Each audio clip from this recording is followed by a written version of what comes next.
यमुनानगर के अस्पताल और मॉल में बदमाशों की फायरिंग के बाद बदमाशों का हुआ एनकाउंटर। यमुनानगर में शनिवार देर रात अस्पताल और सिटी मॉल में फायरिंग की घटनाओं के बाद पुलिस ने कार्रवाई करते हुए 3 बदमाशों को मुठभेड़ में घायल कर दिया। पुलिस ने बताया कि बदमाशों ने अस्पताल और मॉल पर फायरिंग की थी, जिसका सीसीटीवी फुटेज भी सामने आया है। मुठभेड़ में 2 बदमाशों को गोली लगी, जबकि एक बदमाश भागने के दौरान गिरकर घायल हो गया। तीनों बदमाशों को अस्पताल में भर्ती कराया गया है। पुलिस का कहना है कि बदमाशों से पूछताछ की जा रही है और जल्द ही फायरिंग के पीछे के कारणों का खुलासा किया जाएगा।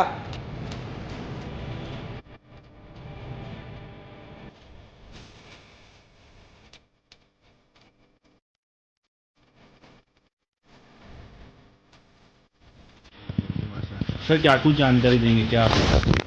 देखिए, कल पिछली जो रात थी उस पे लगभग 10:30 बजे पहले जो डॉक्टर बरियाम सिंह है उनके हॉस्पिटल में रिसेप्शन के पास से आके 3 लड़कों ने फायरिंग की थी। लगभग 13-14 के आसपास राउंड वहाँ पे फायर किए थे और फिर उसके कुछ ही देर बाद जो स्थानीय सिटी मॉल है वहाँ पे भी 3 से 4 राउंड फायर किए गए थे। तो ये बताया गया कि 3 लड़के हैं जिन्होंने फायरिंग की है। तो उसके बाद लगातार हमारी नाकाबंदी सर्च इलाके के अंदर चल रही थी और अभी लगभग 5 बजे कासापुर के पास हमें सूचना थी कि ये तीनों लड़के उस इलाके में हैं। तो हमारी सीआईए की टीम्स ने वहाँ नाकाबंदी कर रखी थी। तो उनको पकड़ने के प्रयास में उनको रोकने का प्रयास किया तो अपराधियों ने और पुलिस की तरफ से दोनों तरफ से क्रॉस फायरिंग हुई है। लगभग 25 से 30 राउंड दोनों तरफ से फायर हुए हैं। तो उस फायरिंग में जो 2 लड़के हैं 3 में से उनमें से 2 को गोलियां लगी है लेग्स के अंदर और एक लड़का उनमें बाइक से गिरने के कारण घायल हुआ। सर तो इनको हमने तुरंत प्रभाव से स्थानीय हॉस्पिटल में भर्ती करवा दिया। उद्देश्य क्या था सर? क्या देखिए, इंटेंशन जो प्रथम दृष्टया लग रही है वो तो यही है कि फिरौती के लिए एक तरह से डर का माहौल क्रिएट करने के लिए। पीछे भी इनको फिरौती की कॉल आई थी तो उसमें हमने उनको सुरक्षा भी मुहैया करवा रखी थी।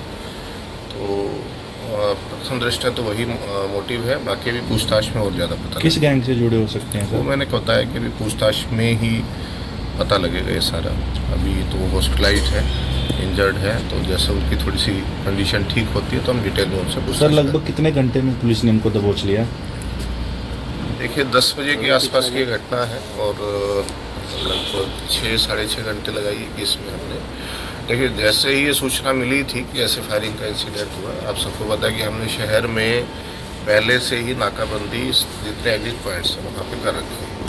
तो उसी का ये प्रभाव था कि ये शायद निकल नहीं पाए और कहीं न कहीं इलाके में घूमते रहे। जैसे हमें सूचना मिली तो हमारी टीम्स तुरंत उस इलाके में पहुंची और फिर ये इस तरह से मुठभेड़ हुई। सर ऐसे अपराधियों को जो युवा इसमें शामिल भी की है, इनमें से हो सकता है कि 3 में से 2 लड़के माइनर भी। और अभी पूछताछ पे कोई इनका बहुत ज़्यादा आपराधिक इतिहास पहले का नहीं। तो ये बिल्कुल साफ है कि जो गैंगस्टर्स हैं वो ऐसे जो युवा हैं उनको एक तरह से उनका रास्ते से भटका के उनको हिंसा की तरफ लेके जा रहे हैं। तो मैं युवाओं को यही संदेश दूंगा कि इस तरह थोड़े से पैसे के लालच में आके अपना जीवन बर्बाद ना करें। जो बाहर गैंगस्टर बाहर विदेश में बैठा है, देखिए वो आपको इस्तेमाल कर रहा है, ये बात आपको समझनी चाहिए। और जब तक आप इनका इस तरह उनकी बातों में आते रहेंगे तो ये ऐसे ही हमारे यहाँ के युवाओं का जीवन बर्बाद करते हैं। तो बड़ा मेरा स्पष्ट और पेरेंट्स को भी बिल्कुल संदेश है कि वो देखें कि उनके बच्चे किससे बात करते हैं, किस दिशा में जा रहे हैं। तो ये बहुत ही सोचनीय एक सवाल है आज समाज के सामने। मेरी सबसे जो आसपास के हमारे जिला क्षेत्र के आसपास के जो ज़िले हैं वहाँ सभी से मेरा अनुरोध है कि कृपया अपने बच्चों की एक्टिविटीज़ में थोड़ी नज़र रखें, वो क्या कर रहे हैं। पुलिसकर्मी को भी सर कोई लगी है? नहीं,